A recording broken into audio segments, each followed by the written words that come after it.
கிறிஸ்துவுக்குள் பிரியமான சகோதர சகோதரிகளே, இயேசு கிறிஸ்துவின் இனிதான நாமத்தில் நான் உங்களை வாழ்த்துகிறேன்.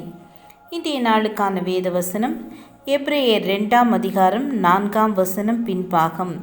இவ்வளவு பெரிதான இரட்சிப்பை குறித்து நாம் கவலையற்றிருப்போமானால் தண்டனைக்கு எப்படி தப்பித்து கொள்ளுவோம்? முற்காலத்தில் கிரீஸ் நாட்டை ஆண்ட மன்னர்களுள் அர்கியஸ் என்ற மன்னரும் ஒருவர். அவர் உலகில் என்னென்ன சிற்றின்பங்கள் உண்டோ அவை எல்லாவற்றையும் அனுபவிப்பதில் பேராசை உள்ளவர். நாட்டின் மக்களின் நலனில் சிறிதேனும் அக்கறையின்றி இன்பத்தில் மூழ்கி கிடப்பதே அவரது வேலையாக இருந்தது. தான் நாட்டை ஆள வேண்டிய மன்னர் என்ற பொறுப்பற்றவராக தன் காலத்தை கழித்தார். அவரது அரண்மனையில் மட்டுமல்ல, நாடு முழுவதும் பொறுப்பற்ற ஆட்சியின் விளைவாக சீர்கேடுகள் நிறைந்தது. ஒழுக்கமுள்ளவர்கள் நியாயமற்றவர்கள் வாழ்வது கடினம் என்ற நிலை உருவாகியது. அந்நாட்டு மக்களின் பொறுமை எல்லையை தாண்டியது.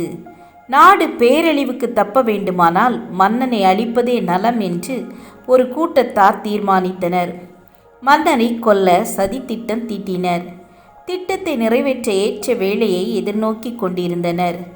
மக்களில் பெரும்பான்மையோர் தனக்கு விரோதமாக இருக்கிறார்கள் என்ற அறிவற்றவராக தன்னை கொலை செய்ய திட்டமிடுகின்றனர் என்பதையும் அறியாதவராக வழக்கம் போல இன்பமான கேளிக்கைகளிலேயே மன்னர் காலத்தை கழித்தார். ஏதென்ஸ் நகரில் மன்னரின் மிக நெருங்கிய நண்பர் ஒருவர் இருந்தார்.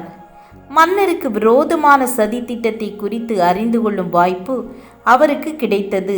உடனே மன்னருக்கு விரோதமான சதி திட்டத்தை குறித்தும் அதிலிருந்து தப்பித்து கொள்ளும் வழிவகைகளை குறித்தும் விரிவான கடிதம் ஒன்றை எழுதி தனது நம்பகமான உதவியாளர் மூலமாக மன்னருக்கு அனுப்பி வைத்தார். நண்பரின் உதவியாளர் மன்னரின் அரண்மனை வந்து சேர்ந்த அன்றும் மன்னர் பெரிய விருந்தில் ஈடுபட்டிருந்தார். அரண்மனை உதவியாளர்கள் கடிதம் யாரிடமிருந்து வந்திருக்கிறது என்பதை விளங்கி கொண்டு கடிதம் கொண்டு வந்தவரை விருந்து மண்டபத்திற்கு அழைத்து சென்றனர். மன்னர் அவர்களே, ஏதென்ஸில் உள்ள உங்களது நண்பரிடமிருந்து தங்களுக்கு ஒரு அவசர கடிதம் கொண்டு வந்திருக்கிறேன். இதிலுள்ள அபாயகரமான காரியத்தை நீங்கள் உடனடியாக வாசிக்குமாறு உங்களை கேட்டுக்கொண்டனர் என்று சொல்லி கடிதத்தை கொடுத்தார். மன்னரோ மது மயக்கத்தில் தள்ளாடினவராக கடிதத்தை வாசிக்கும் மனநிலையில் இல்லை. அபாயகரமான காரியமா? என்ன அபாயகரமான காரியம்? என்னுடைய நாட்டிலா என்று கேள்விகளை அடுக்கிக் கொண்டு அலட்சியமாக பேசி இந்த அபாயத்தை நாளை பார்த்து கொள்ளலாம் என்று அலட்சிய சிரிப்பை ஒலித்து கொண்டு கடிதத்தை தூக்கி எறிந்தார். அந்த நிலையில் கடிதத்தை எடுக்கக்கூட உதவியாளர்கள் அஞ்சினார்கள். மிகுந்த அக்கறையோடும் கரிசனையோடும் எழுதிய நண்பரின் கடிதம் விருந்து மண்டபத்தில் தரையில் கிடந்தது. விருந்தின் உல்லாசம் உச்சக்கட்டத்தை நெருங்கிய வேளையில் சதிகாரர்கள் விருந்து மண்டபத்திற்குள் விருந்து பரிமாறும் பணியாட்களைப் போல நுழைந்து மன்னரின் மீது பாய்ந்து அதே இடத்தில் குத்தி கொலை செய்தனர். மன்னர் இரத்த வெள்ளத்தில் பரிதாபமாக சாய்ந்தார். நண்பரின் கடிதத்திலும் இரத்தம் தெறித்து தரையில் கிடந்தது. எது நடக்கக்கூடாது என்ற எச்சரிக்கையை அக்கடிதம் தாங்கி வந்ததோ அது மன்னரின் உலக இன்ப மயக்கத்தால் நடந்து முடிந்தது. அவரது அழிவில் முடிந்தது. மன்னர் சொன்ன நாளை என்ற நாள் அவருக்கு வரவே இல்லை. ஆம் என கண்பானவர்களே, பாவம் செய்கிற ஆத்மாவே சாகும் என்று எசேக்கியேல் 18:14 வாசிக்கிறோம்.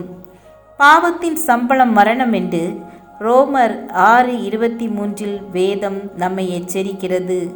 ஆனாலும் நான் துன்மார்க்கனுடைய மரணத்தை விரும்பாமல் துன்மார்க்கன் தன் வழியை விட்டு திரும்பி பிழைப்பதே விரும்புகிறேன் என்று எசேக்கியேல் 33:11 வாசிக்கிறோம். கர்த்தர் கிருபையின் ஐஸ்வர்யத்தின் படியே இயேசுடைய இரத்தத்தினாலே பாவ மன்னிப்பாகிய மீட்பு நமக்கு உண்டாயிருக்கிறது என்று எபேசியர் 1:7 வாசிக்கிறோம்.